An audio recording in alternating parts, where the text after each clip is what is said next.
Lockdown की वजह से घर में कटिंग हो रही है। साजिद भाई बहुत कमाल के कारीगर है, इनकी मेहरबानी है इन्हों की कि अस घर आन के कटिंग करते पे हैं। अब्दुल्ला की वजह तो हो रही ना सारी कटिंग घर आके। अब्दुल्ला के वाल बहुत वड्डे होए सी। ये साजिद भाई आ फ्रेंड हेयर ड्रैसर वाले। लॉकडाउन की वजह तो मास्क मूँह ते लगाया, कोरोना की वजह तो मास्क लगाया मूँह ते।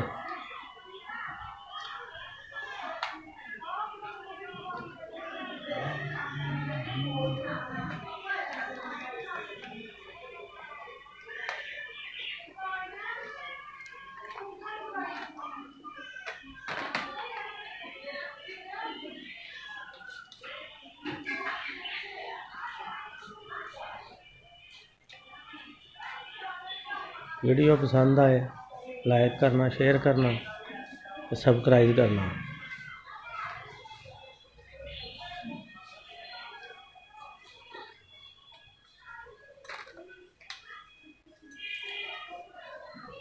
छोटे कितने बोल?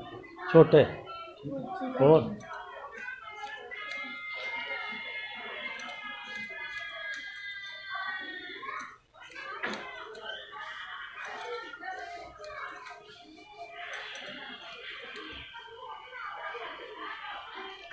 आइंदा आने वाली वीडियो वास्ते बैल के बटन में दबाना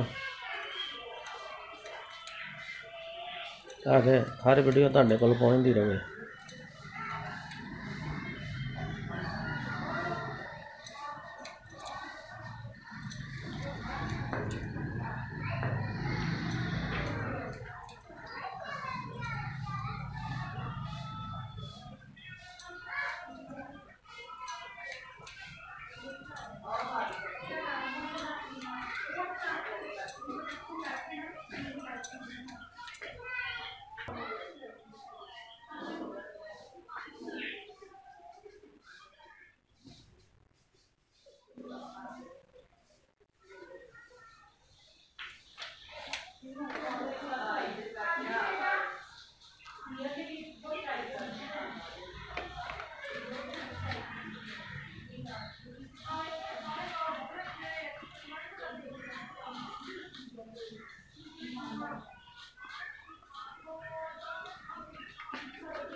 थोड़ा ऊपर